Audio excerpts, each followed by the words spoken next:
दोस्तों नमस्कार, ये है मार्गदर्शन फॉर सिविल सर्विसेज। मैं अनुराग चौधरी। दोस्तों, सभी परीक्षाओं में सामान्य अध्ययन के अंतर्गत कृषि खंड से प्रश्न अवश्य ही पूछे जाते हैं। आज की वीडियो में आप पढ़ेंगे कृषि से संबंधित महत्वपूर्ण प्रश्न, जिसमें मुख्य रूप से आप प्रमुख कृषि क्रांतियों, कृषि के विशेष प्रकार या विधियों के साथ कृषि बोर्ड और उनके मुख्यालयों के संबंध में जानेंगे। यह वीडियो लोक सेवा आयोग उत्तर प्रदेश द्वारा आयोजित परीक्षाओं जैसे यूपी पीसीएस, आरओ यानी समीक्षा अधिकारी, सहायक समीक्षा अधिकारी, खंड शिक्षा अधिकारी यानी बीईओ तथा उत्तर प्रदेश अधीनस्थ सेवा चयन आयोग द्वारा आयोजित परीक्षाओं जैसे लोअर पीसीएस, जूनियर असिस्टेंट, ग्राम विकास अधिकारी के साथ साथ बैंक, एसएससी, रेलवे द्वारा आयोजित विभिन्न परीक्षाओं के लिए बहुत ही महत्वपूर्ण है। आप इसका पीडीएफ भी डाउनलोड कर सकते हैं दोस्तों, लिंक मैं डिस्क्रिप्शन बॉक्स में डाल दूंगा। तो आइए शुरू करते हैं आज का वीडियो। कृषि से संबंधित महत्वपूर्ण प्रश्न, प्रमुख कृषि क्रांतियां, कृषि के विशेष प्रकार और प्रमुख कृषि बोर्ड और उनके मुख्यालय। सबसे पहले देखेंगे दोस्तों प्रमुख कृषि क्रांतियों के बारे में, यानी एग्रीकल्चर रिवॉल्यूशन जो हुई है उनके संबंध में हम जानेंगे। तो सबसे पहले कृषि क्रांतियों में सबसे महत्वपूर्ण है दोस्तों हरित क्रांति, या जिसे ग्रीन रेवोल्यूशन कहा जाता है। हरित क्रांति, इसका उद्देश्य था खाद्य उत्पादन को बढ़ावा देना। हरित क्रांति का मुख्य उद्देश्य खाद्यान्न उत्पादन को बढ़ावा देना था। इसे ग्रीन रेवोल्यूशन कहा जाता है। दूसरा है दोस्तों श्वेत क्रांति या व्हाइट रिवॉल्यूशन। दुग्ध उत्पादन एवं डेयरी विकास के संबंध में डेयरी विकास को बढ़ावा देना श्वेत क्रांति का मुख्य उद्देश्य था। श्वेत क्रांति में मुख्य रूप से ऑपरेशन फ्लड योजना भी चलाई गई थी, जिसके अंतर्गत दुग्ध उत्पादन और डेयरी विकास को प्रोत्साहन दिया गया। नीली क्रांति दोस्तों, ब्लू रिवॉल्यूशन का संबंध किससे है? तो नीली क्रांति जो है वो मत्स्य उत्पादन को बढ़ावा देने से संबंधित है। नीली क्रांति या ब्लू रिवॉल्यूशन का संबंध मत्स्य या मछली उत्पादन को बढ़ावा देने से है। पीली क्रांति यानी येलो रिवॉल्यूशन, कृषि में पीली क्रांति या येलो रिवॉल्यूशन का संबंध दोस्तों तिलहन उत्पादन, विशेषकर सरसों उत्पादन को बढ़ावा देना, सरसों और सूरजमुखी के उत्पादन को बढ़ावा देने के संबंध में पीली क्रांति संबंधित है। गुलाबी क्रांति यानी पिंक रिवॉल्यूशन का संबंध दोस्तों मांस उत्पादन में वृद्धि करने से है। मांस उत्पादन में वृद्धि करने से गुलाबी क्रांति का संबंध है। भूरी क्रांति या धूसर क्रांति या ग्रे रिवॉल्यूशन, भूरी क्रांति, धूसर क्रांति या ग्रे रेवोल्यूशन का संबंध दोस्तों उर्वरक या फर्टिलाइजर उत्पादन को बढ़ावा देना और उर्वरकों के क्षेत्र में भारत को अपने आप पे निर्भर बनाना, आत्मनिर्भर बनाना इस क्रांति का उद्देश्य है। तो भूरी क्रांति का संबंध याद रखिएगा, भूरी क्रांति, धूसर क्रांति या ग्रे रिवॉल्यूशन का संबंध उर्वरक या फर्टिलाइजर उत्पादन को बढ़ावा देने से है। बादामी क्रांति दोस्तों बहुत ही महत्वपूर्ण है। बादामी क्रांति का संबंध मसालों के उत्पादन और निर्यात में वृद्धि से है। बादामी क्रांति मसाले यानी स्पाइसेज जो हैं, स्पाइसेज के प्रोडक्शन और एक्सपोर्ट में वृद्धि करने से संबंधित है। बादामी क्रांति बहुत महत्वपूर्ण है, कभी पूछा जा सकता है तो कंफ्यूज मत होइएगा। बादामी क्रांति मसालों के उत्पादन और उनके निर्यात में वृद्धि से संबंधित है। अगला है दोस्तों रेड रिवॉल्यूशन यानी लाल क्रांति।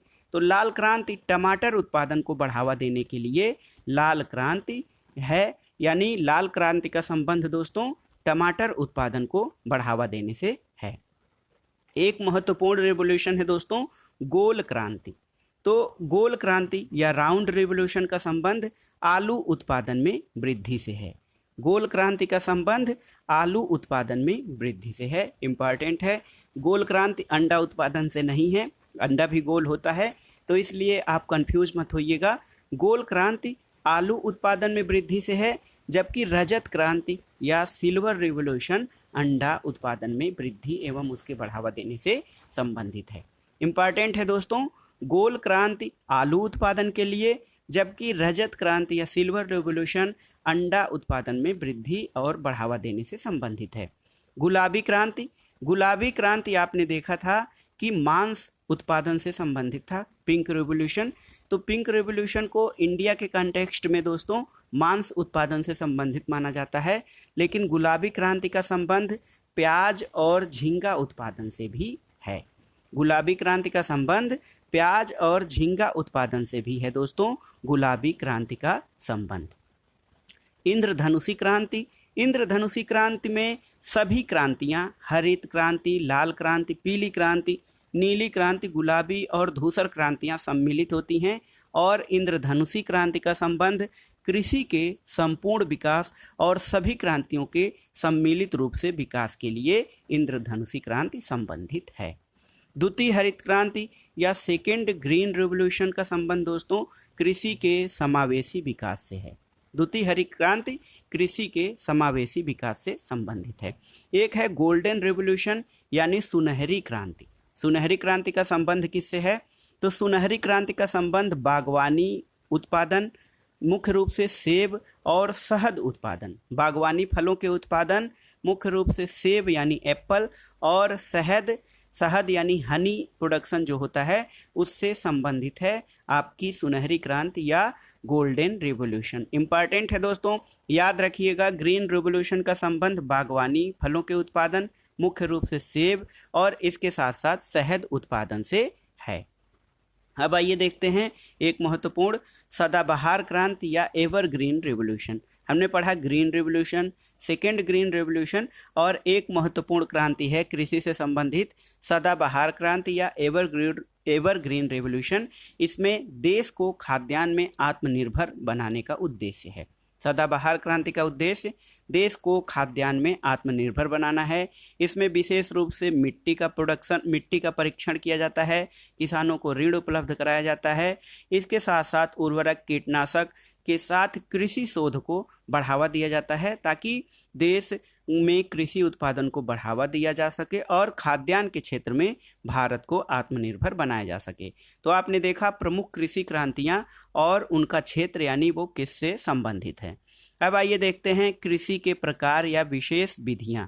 कृषि के विशेष प्रकार या विधियां कौन कौन सी हैं? तो सबसे महत्वपूर्ण है दोस्तों एक कृषि की विधि सेरीकल्चर। सेरीकल्चर का संबंध दोस्तों रेशम कीट पालन से है। सेरीकल्चर रेशम कीट पालन से संबंधित है। दूसरा महत्वपूर्ण है विटीकल्चर। विटीकल्चर याद रखिएगा अंगूर उत्पादन से संबंधित है। पीसीकल्चर ये मत्स्य पालन से संबंधित है। पीसीकल्चर का संबंध मत्स्य या मछली पालन से है। हार्टिकल्चर दोस्तों, हार्टिकल्चर बागवानी फसलों जैसे फल और सब्जियों के उत्पादन से संबंधित है। तो हार्टिकल्चर का संबंध बागवानी फसलों, फल और सब्जी उत्पादन से है। एपीकल्चर बहुत ही महत्वपूर्ण है। एपीकल्चर शहद उत्पादन के लिए मधुमक्खी पालन से है। शहद जो है मधुमक्खियों से मिलता है हमें और एपीकल्चर शहद उत्पादन के लिए मधुमक्खी पालन से होता है। फ्लोरिकल्चर नाम से ही स्पष्ट है, फूलों की खेती फ्लोरिकल्चर कहलाता है। फ्लोरिकल्चर फूलों की कृषि।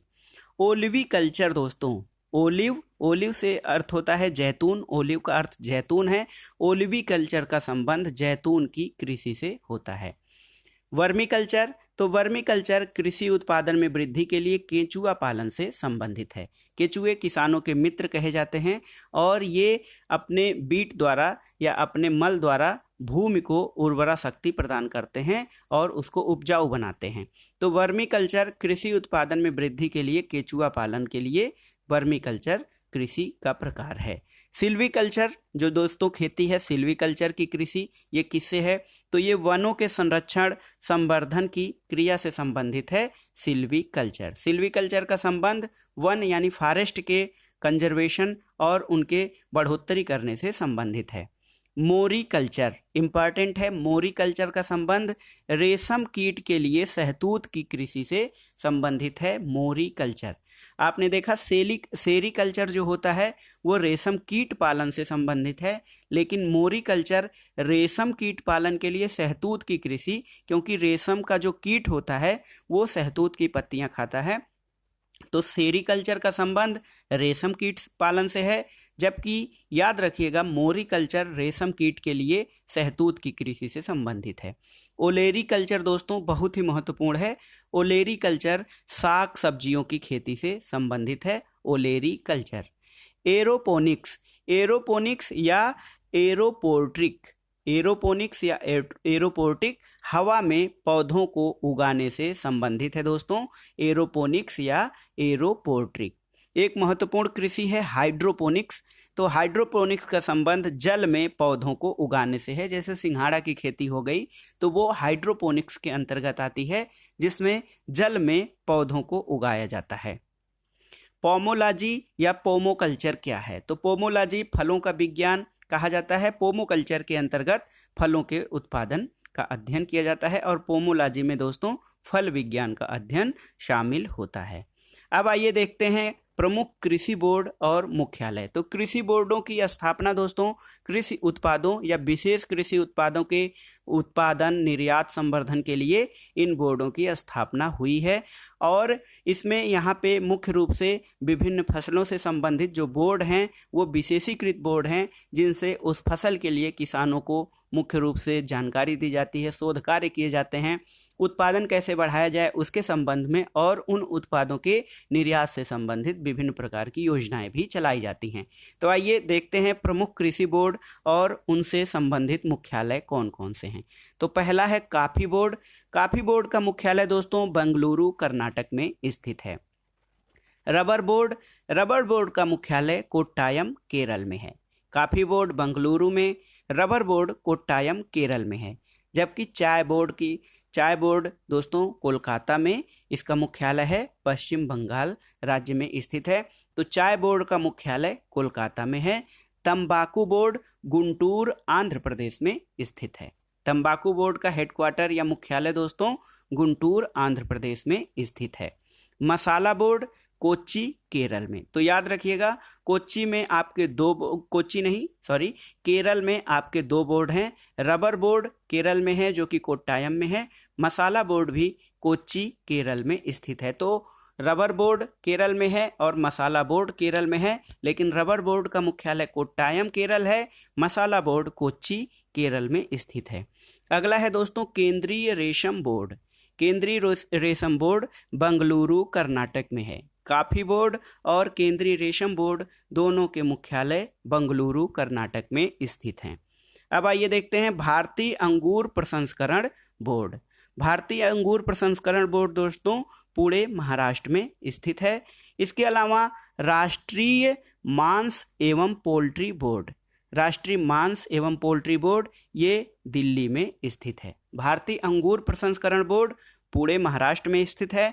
राष्ट्रीय मांस व पोल्ट्री बोर्ड आपके दिल्ली में स्थित है। इसके अलावा राष्ट्रीय मांस व कुक्कुट प्रसंस्करण बोर्ड भी दिल्ली में स्थित है। राष्ट्रीय मांस व कुक्कुट प्रसंस्करण बोर्ड दिल्ली। एक महत्वपूर्ण बोर्ड है मछलियों से संबंधित, राष्ट्रीय मात्स्यिकी विकास बोर्ड हैदराबाद में स्थित है। तो ये प्रमुख कृषि बोर्ड और उनके मुख्यालय थे, आपने इसके बारे में जाना। तो दोस्तों ये था आज का वीडियो। इसमें आपने जाना कृषि से संबंधित महत्वपूर्ण प्रश्न, जिसमें मुख्य रूप से आपने प्रमुख कृषि क्रांतियों, कृषि के विशेष प्रकार या विधियों के साथ प्रमुख कृषि बोर्ड और उनके मुख्यालयों के संबंध में पढ़ा। दोस्तों यहाँ से हर प्रतियोगी परीक्षा में 1-2 प्रश्न अवश्य ही आते हैं, तो आप इसको बहुत अच्छे से तैयार कर लीजिएगा। वीडियो आपको कैसा लगा हमें कमेंट बॉक्स में ज़रूर बताइएगा। वीडियो को लाइक करें, शेयर करें और इस चैनल मार्गदर्शन फॉर सिविल सर्विसेज को सब्सक्राइब करें। वीडियो देखने के लिए धन्यवाद। नमस्कार।